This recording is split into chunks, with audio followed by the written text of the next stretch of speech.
My name's Alexis. I'm from Brownsville, Texas. I grew up very feminine in a conservative family. We grew up on the southern border, and I kind of was just developing the way I was until one day my dad kind of checked me for it, and he just told me that he didn't like how I was talking or how I was walking. When I was 15, I ended up coming out to my mom as bisexual. She felt that it was the best option to take me to get some therapy in Mexico.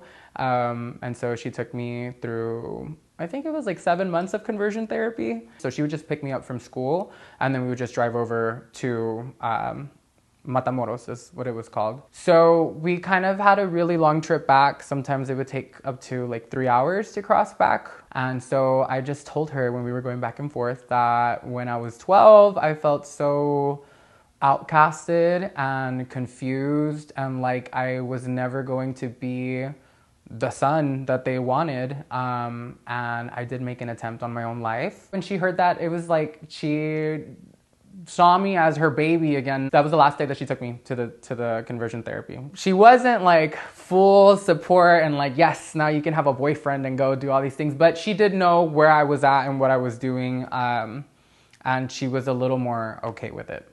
With my dad, though, I still had to pretend and put on a facade. Further on, when I was 19, I had moved out into my first apartment, and life was going good enough on my own to where I felt like if he cut me off and he never gave me any more money or helped me out with anything again, it was going to be okay. So I told him one day and sat him down in our garage, and all he asked me once I told him was if my mom knew.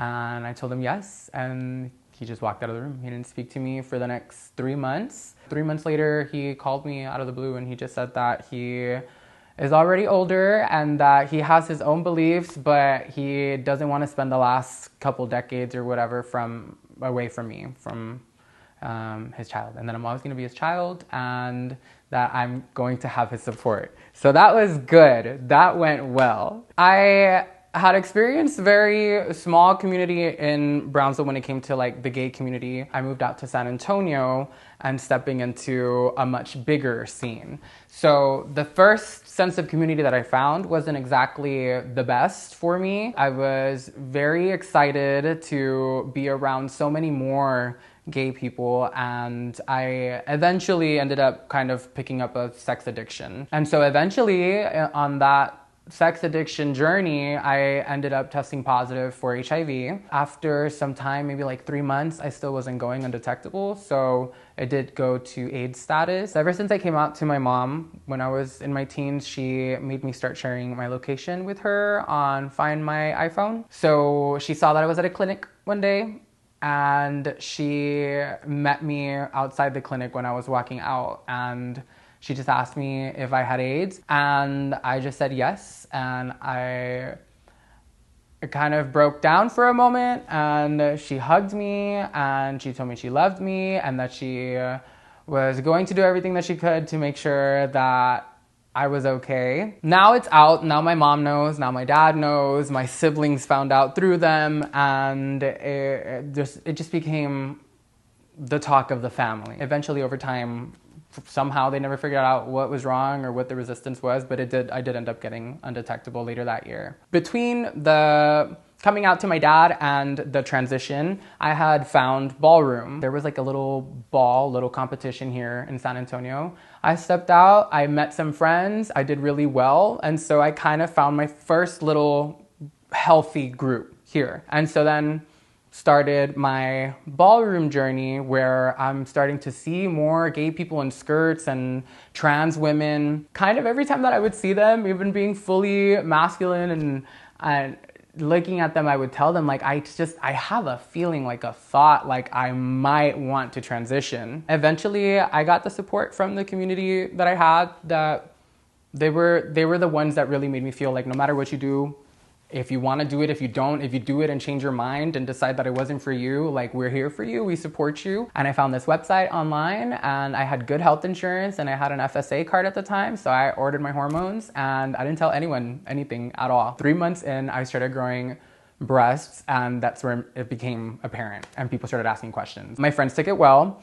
My mom, she was a little devastated. It was a lot of crying and just asking where she went wrong. And I just had to tell her, like, it's not about you. I'm going through my own things and I'm feeling these thoughts that I'm already struggling with. The beginning of my transition was very challenging. That transition from very masculine man going to now a soft feminine woman, it was really difficult because I didn't have the full support from my family. They didn't understand it. I just felt like I was in a really dark place again, and I ended up making another attempt on my life at 22 years old. I was in a coma for a few days, and it kind of really it was like I was screaming at my parents in their face. But when I woke up, they were there and they all were around my bed and told me that they loved me. They all took turns talking to me and telling me that I was special to them and that they never wanted me to feel alone.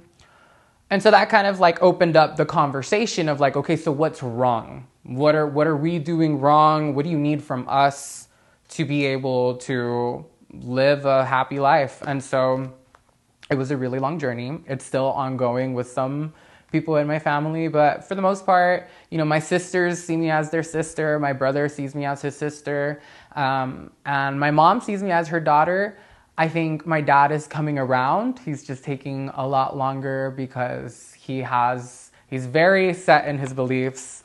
But I've come to terms with that. It's already so hard to be us and to exist in a world that it's a debate if we should exist or we shouldn't. And I don't feel it should ever take somebody making an attempt on their own life to get access to those resources. When it comes to community and ballroom and why we chose to start something here in San Antonio was because it just helps to know that there's a group of people there that maybe everybody's very different, but we're not going to judge you for being different too. We could all be different together.